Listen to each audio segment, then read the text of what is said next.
पिछले हम लोग जो भी क्लास चला है उसमें हम लोग 1.1 और 1.2 ख़त्म कर चुके हैं, ठीक है। अब 1.3 हमारा एग्ज़ाम के प्रोस्पेक्टिव से बहुत इम्पॉर्टेंट है। इससे क्वेश्चन एक बनना ही बनना है, चाहे जिस तरह से बने, और बनेगा भी तो 5 नंबर का बनेगा।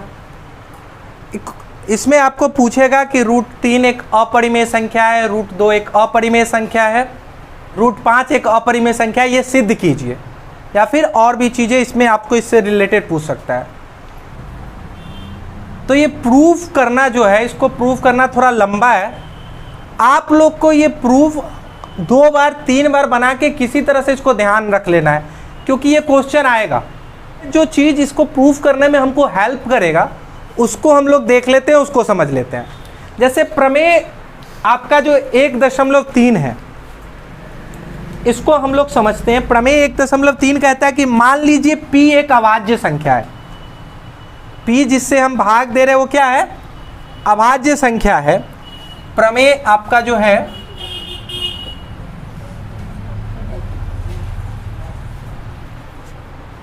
प्रमेय 1.3 कह रहा है कि मान लीजिए p एक अभाज्य संख्या है। p जो है हमारा अभाज्य संख्या है। इसको याद नहीं करना है, बस इसका हमको यूज आएगा, प्रूफ में हमको यूज आएगा, तो इसको देख लेना है कि क्या चीज़ है। यदि p a² को विभाजित करता है, इसका मतलब a² को p से भाग देते हैं, a² में p का भाग लग रहा है, तो p a को भी विभाजित करेगी। इसका मतलब कि अगर किसी संख्या के स्क्वायर में अगर p का भाग लग रहा है, तो वो जो संख्या है a, इसमें भी p का भाग लगेगा। ये बोल रहा है ये आपका प्रमेय। और p हमारा क्या है? अभाज्य संख्या। क्या है? अभाज्य संख्या है। अगर अभाज्य संख्या किसी के स्क्वायर में भाग दे रहा है तो उस संख्या में भी भाग देगा। जैसे मान लीजिए कि 6 का स्क्वायर, 6 का स्क्वायर क्या होता है? 36। 36 में एक अभाज्य संख्या हम 2 ले लेते हैं, 2 ले लेते हैं या फिर 3 ले लेते हैं किसी से, तो 2 से इसमें भाग लगेगा। 6 का स्क्वायर 36, 36 में तो 2 का भाग लगेगा ना, यानी कि तो फिर ये 6 में भी 2 का भाग लग जाएगा, ठीक है। उसी तरह से कोई हम और लेते हैं जिसमें अभाज्य संख्या का भाग लगता हो। जैसे 5 है तो 5 अभाज्य संख्या है। मान लीजिए 25 का स्क्वायर, 25 का स्क्वायर क्या होता है? 625। तो 625 में 5 का भाग लगेगा, 625 में 5 का भाग लगेगा, तो 25 में भी हमारा 5 का भाग लगेगा। बस हमको इतना समझना है कि किसी के स्क्वायर में अगर अभाज्य संख्या का भाग लग रहा है, ठीक है ना, किसी के स्क्वायर में हमारा p से भाग लग रहा है, तो उस संख्या में भी p का भाग लग जाएगा, ठीक है ना। अब ये चीज आपका क्लियर हो गया। एक और टर्म है जो हमको समझना है, वो हम समझते हैं। एक होता है सह अभाज्य संख्या।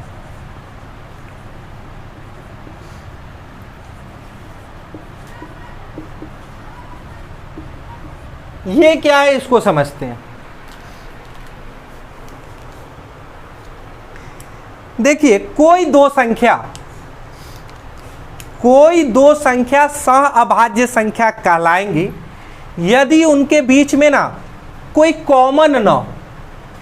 जैसे कॉमन निकालते हैं ना, हम HCF निकालने के लिए कॉमन निकालते हैं, तो कोई दो संख्या का युग्म, कोई दो संख्या का जोड़ा सह-अभाज्य संख्या होगा यदि उसमें एक के अलावा कोई कॉमन ना हो। जैसे अगर मान लीजिए 2 और 3 को हम लिखते हैं, ठीक है, 2 और 3 को लिखते हैं, तो 2 को क्या लिखेंगे? 1 गुना 2, और 3 को 1 गुना 3। तो इसमें तो एक सिर्फ कॉमन है ना, इसके अलावा कोई संख्या तो दूसरा कॉमन नहीं है हमारे पास, तो ये दोनों हमारा कहलाएगा सह-अभाज्य संख्या। 15, 16 ले लो, 15 का गुणनखंड करोगे तो आएगा 3 गुना 5, 16 का करोगे तो आएगा 2 गुना 2 गुना 2 गुना 2, ठीक है। अब देखिए, इस दोनों में कोई कॉमन है? 3 और 5 है, इसमें 2 है, सिर्फ कोई कॉमन आ रहा है? कॉमन अगर हम निकालेंगे तो सिर्फ 1 निकलेगा, हाँ।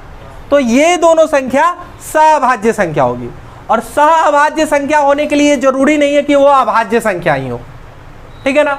9 10 ले लो, 9 और 10 लोगे तो 9 का गुणनखंड 3 गुना 3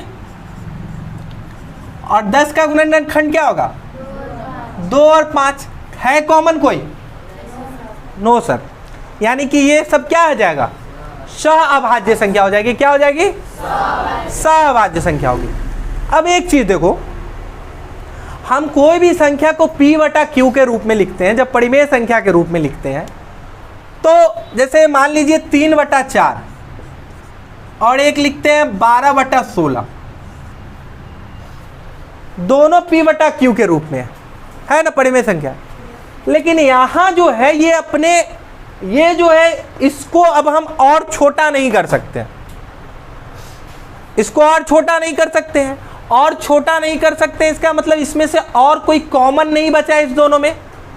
जब हम कोई भिन्न लिखते हैं, जब जोड़ घटाव कुछ बनाते हैं, तो जो आता है उसको हम काट के छोटा करते हैं ना, उसके लघुत्तम रूप में लाते हैं, छोटे रूप में लाते हैं, क्योंकि उसमें कोई कॉमन नहीं बचना चाहिए।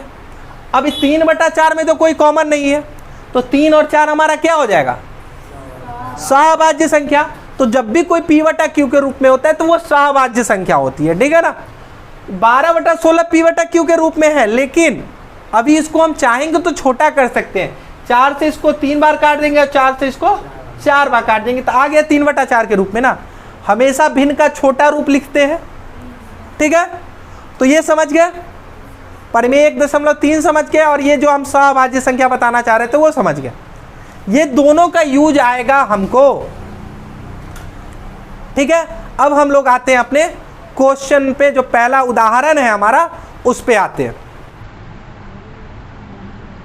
सिद्ध कीजिए कि √2 एक अपरिमेय संख्या है।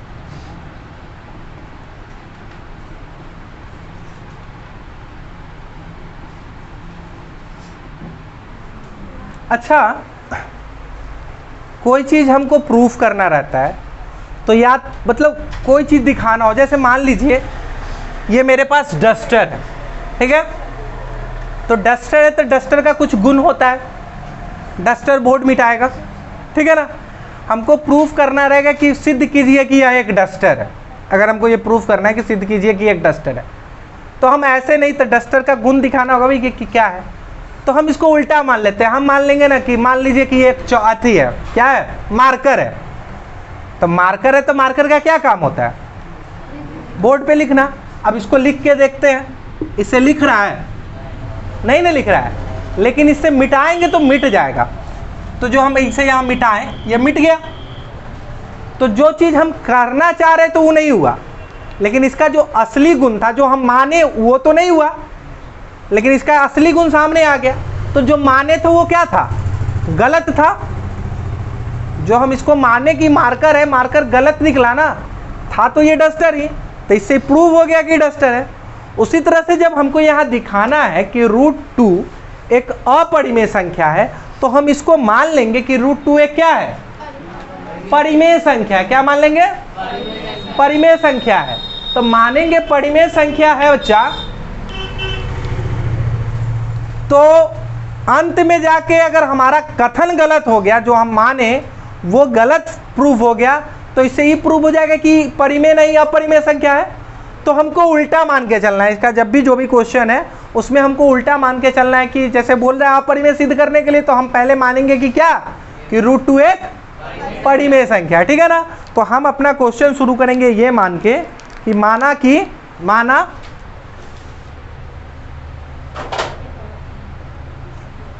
√2 एक परिमेय संख्या है। क्या है, अच्छा परिमेय संख्या है, तो परिमेय संख्या को कैसे लिखते हैं, p बटा q के रूप में लिखते हैं, जहां p और q क्या रहता है, और पूर्णांक होता है ना, पूर्णांक होता है। तो यहां लिखेंगे, तो इसलिए √2 बराबर क्या हो जाएगा, p बटा q, p बटा q लिखेंगे, जहां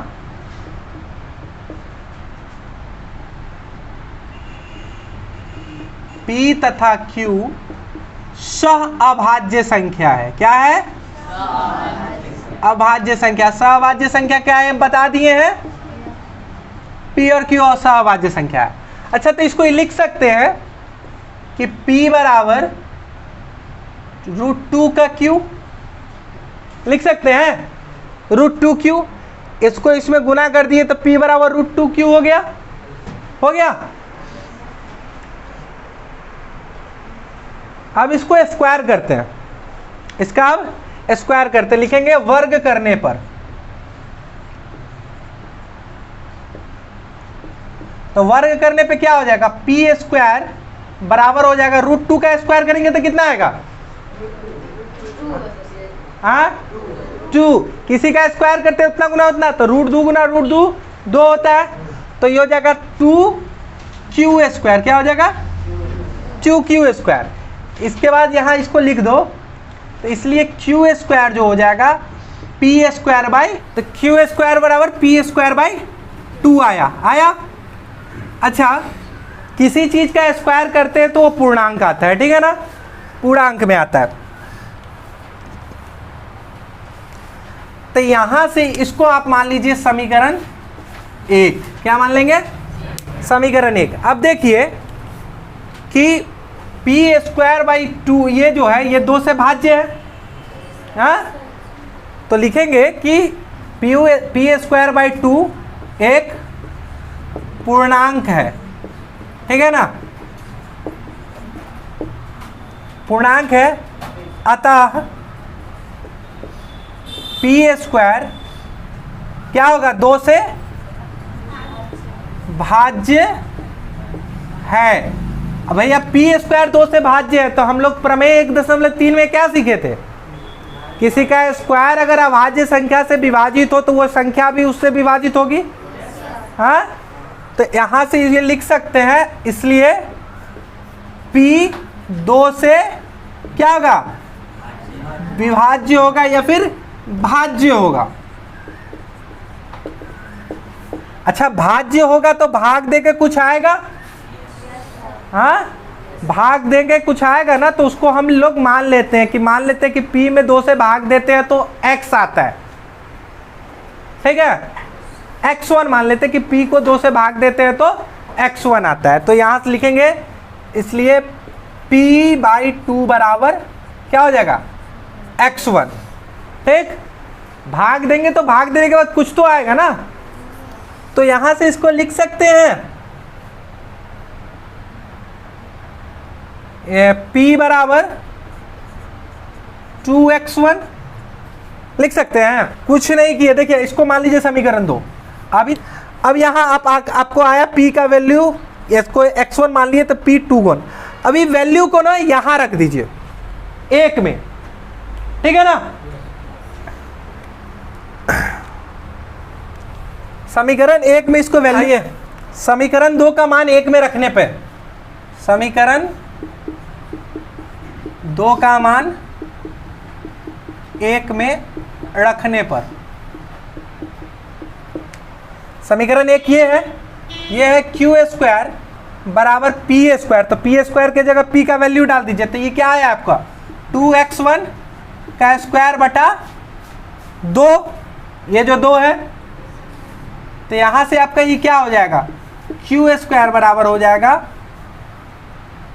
2 का स्क्वायर 4 x1 का स्क्वायर बटा 2। देखिए 2 से ही 4 कट जाएगा 2 बार में, तो यहां से आपका जो ये आएगा Q स्क्वायर बराबर क्या हो जाएगा 2x1 स्क्वायर बटा कुछ नहीं, यही ना, हाँ। अब यहां से हम लिख सकते हैं इसको,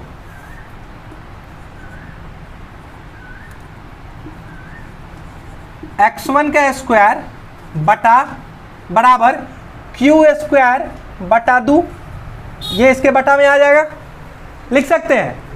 अच्छा देखिए, यहाँ P बटा 2 एक पूर्णांक था, तो P में हम 2 से भाग दिए तो x1 भी हमारा पूर्णांक आया। अब x1 का स्क्वायर करना है तो ये भी पूर्णांक होगा, इसका मतलब ये जो वैल्यू होगा तो Q स्क्वायर बटा 2 भी हमारा एक पूर्णांक होगा ना।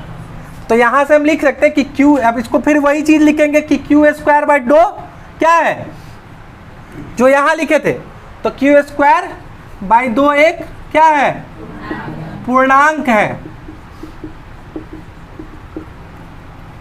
अतः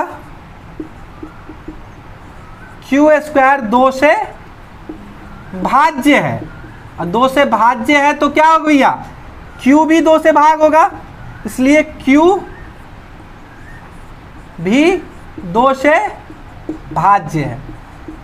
भाज्य है तो भाग देके कुछ आएगा, तो जब हम क्यू में q/2 करते तो भाग देके इस बार हमारा मान लीजिए x2 आता है, ठीक है ना, तो x2 आता है तो इसलिए q बराबर क्या हो जाएगा हमारा, q बराबर 2x2, 2x2, ठीक है। इसको, ये बहुत इंपॉर्टेंट है, इसको हम लोग समीकरण, यहां पे हमारा समीकरण मान लीजिए कि आया गया 3 और इसको हम लोग मान लिए 4। अब देखिए, अब क्वेश्चन हम लोग का खत्म है, अब हम लोग कंक्लूजन पे पहुंचेंगे। हम लोग p और q को क्या माने थे, यहां क्या लिखे थे, सभाज्य संख्या, तो सभाज्य संख्या लिखे थे। तो सभाज्य संख्या में क्या होता है, एक सिर्फ उसका कॉमन होता है, उसका HCF निकालेंगे तो एक आएगा, आएगा ना। अब देखिए यहां 2 और 4 को देखिए,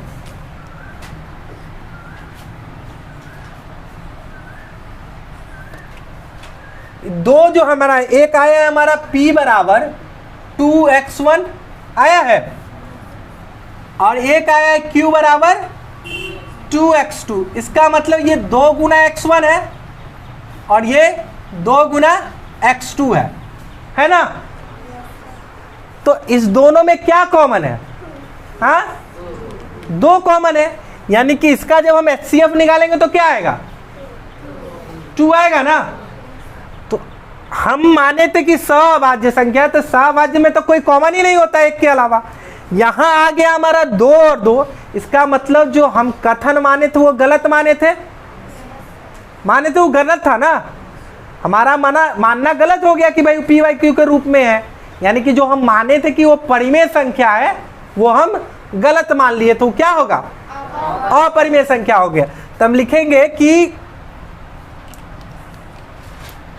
चूंकि यहां 2 क्या है, कॉमन को क्या इंग्लिश में बोलते हैं, उभयनिष्ठ है।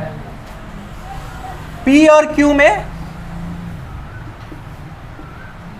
थोड़ा जगह का अति है, इसको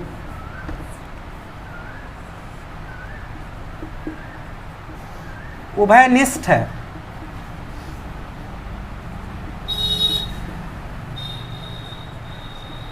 अतः हमारा कथन गलत है,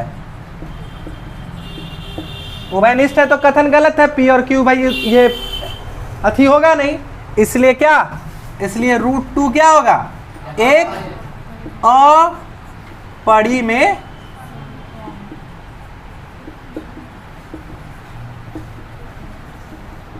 ठीक है, समझ गए।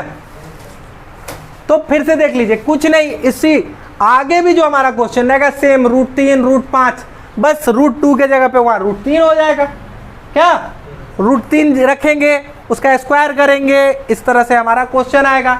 जहाँ ये जब इसको स्क्वायर करेंगे तो ये 2 है उसकी जगह पे 3 हो जाएगा, तो फिर 3 से भाग लगेगा, है कि नहीं। सेम चीज है, बस क्या करना है, मान लेना है, उसके बाद उसका स्क्वायर किए प्रोसेस। जब हम √3 का करेंगे तो फिर हमारा क्लियर हो